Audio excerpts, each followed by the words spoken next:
Madame, Monsieur, bonsoir. Et à la une de ce journal, c'est l'installation de ces 2 nouvelles grues sur le quai de l'usine SLN de Doniambo pour décharger les minéraliers. Elles mesurent 66 mètres de haut, pèsent 1100 tonnes chacune et elles remplaceront les 3 portiques Caillard vieux de 40 ans. Bernard Lassos et Charawiane ont assisté à leur mise en place. L'arrivée du Debo et de ces 2 tours jumelles dans la grande rade de Nouméa. C'est ce cargo venu de Shanghai qui a transporté les 2200 tonnes à destination du quai de Doniambo. Ce matin, c'est au tour de la 2e grue d'être déchargée sur le quai. L'opération ne doit durer qu'1 heure, mais elle a nécessité 1 an de préparation. La gageure, c'est de faire donc sortir ces grues du navire. Le navire, on le fait à marée haute pour que le navire soit au niveau du quai. Vous avez ensuite des conteneurs qui vont servir donc de lest pour pouvoir tirer sur ces grues. Le plus important, c'était de renforcer le quai, donc d'avoir des pieux qui ont été donc forés pour pouvoir poser dessus donc des poutres qui vont supporter les rails sur lesquels vont venir ensuite se déplacer donc les grues. 1 heure plus tard, pile poil, la grue est à quai. Mystère de la technologie, c'est au fil à plomb que sera vérifiée sa position au centimètre près. Vu d'en haut, le mastodonte n'en est que plus impressionnant. Hauteur 66 mètres au sommet des flèches, poids, on l'a vu, 1100 tonnes pièce, capacité 40 tonnes de minerai à chaque coup de godet. Patita le grutier découvre son environnement. Une belle vue, surtout haut, très haut quoi. Je pense que c'est ce qui va changer au niveau, c'est la hauteur, on gagne un peu plus. On va être aidé par une caméra. Il y aura une caméra qui sera fixée à l'extrémité de la flèche.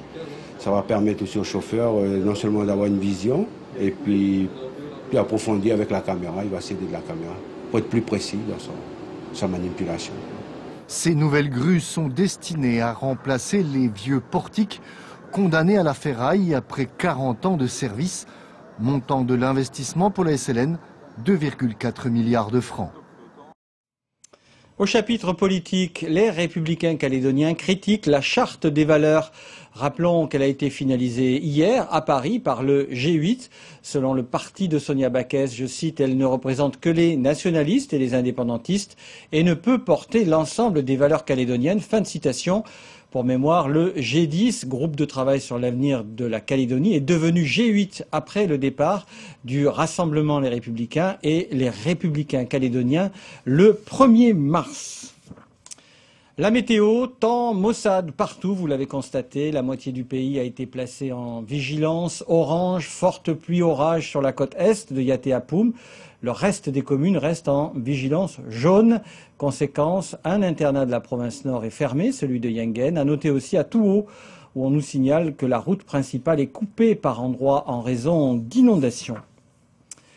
Dans l'actualité également à Nouméa, le salon de l'habitat et de la décoration. Dernier jour aujourd'hui, plus de 110 exposants et près de 10 000 visiteurs. Des visiteurs qui ont été massivement en quête d'une sécurité renforcée pour leurs habitations ou leurs activités professionnelles. Éric Dufour et Christian Favnec.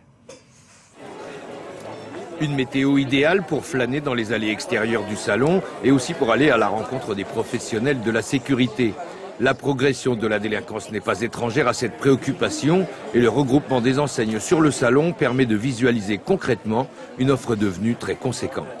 L'actualité fait qu'on est toujours un petit peu méfiant, on préfère mettre tous nos biens en sécurité et pouvoir sortir de la maison, aller en vacances sans avoir à l'esprit l'angoisse de rentrer et de retrouver une maison vandalisée, des objets volés.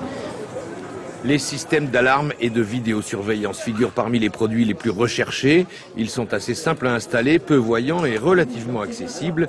Leur mission est de réduire le temps d'action des cambrioleurs. Sur un système, on va dire, assez complet, il faut compter dans les 150 000 francs, vous avez quelque chose de très correct, où vous avez la possibilité de gérer votre alarme à distance où vous soyez dans le monde. La grande nouveauté, c'est le générateur de brouillard. En cas d'intrusion, il neutralise agresseurs ou voleurs dans un épais brouillard non toxique. À la fois une demande à une démarche commerciale et une demande, vu la conjoncture actuelle en Nouvelle-Calédonie, je pense qu'on aurait vraiment essayé de chercher un produit qui soit vraiment le produit ultime contre les cambriolages et tout ce qui est agression au niveau comptoir et tout ça. beaucoup de choix et parfois un budget sérieux pour la protection, mieux vaut commencer par évaluer les biens à protéger pour s'assurer qu'ils justifient vraiment un investissement dans un dispositif de sécurité. Environnement, avec le parc naturel de la mer de Corail, 4 ans après sa création, il dispose enfin d'un plan de gestion.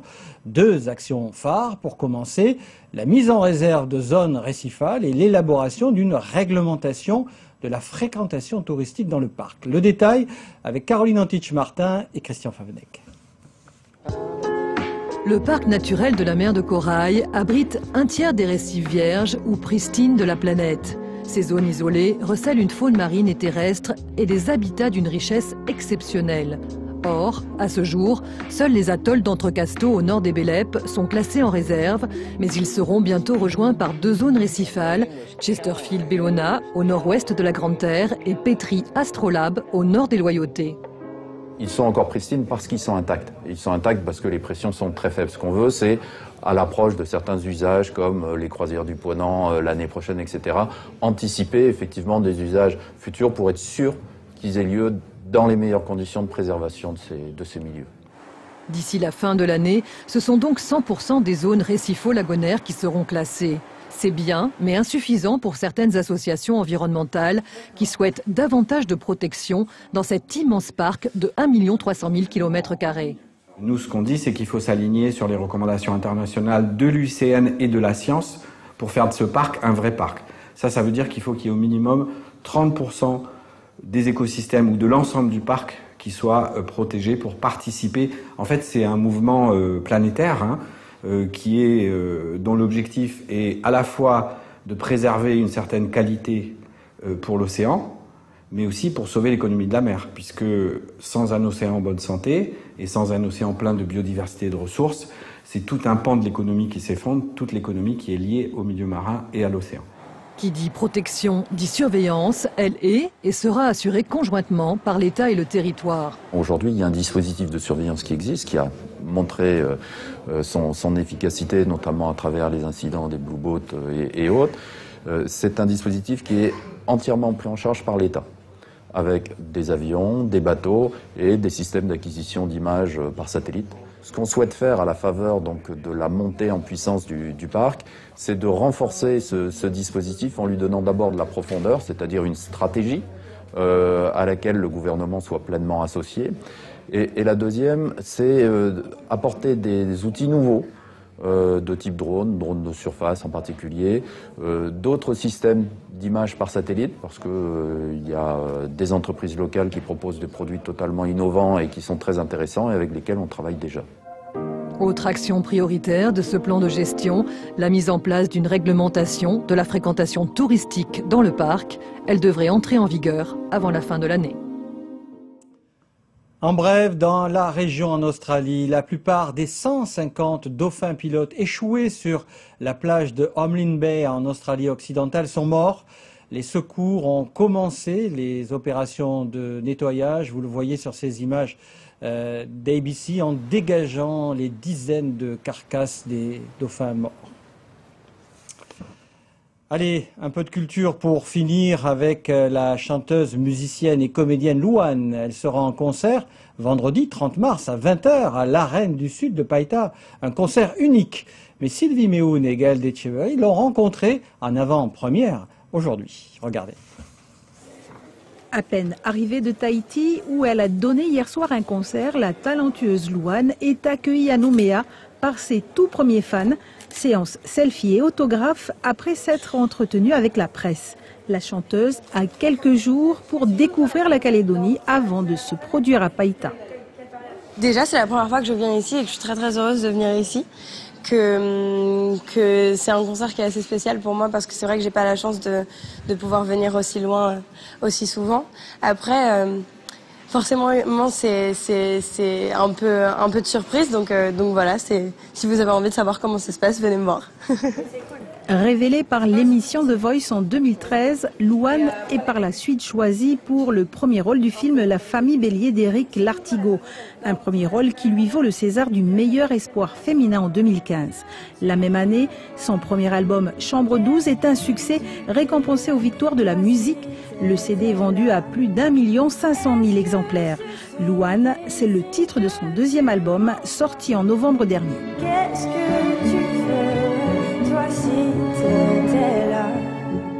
Il y a un truc très pop dans ce que je fais, mais j'ai plusieurs influences différentes. Il y a des trucs un peu plus électro, il y a des trucs un peu plus urbains. Ça dépend vraiment de ce que j'ai envie sur le moment. Et puis il y a aussi des ballades. Et ça c'est un peu ma spécialité.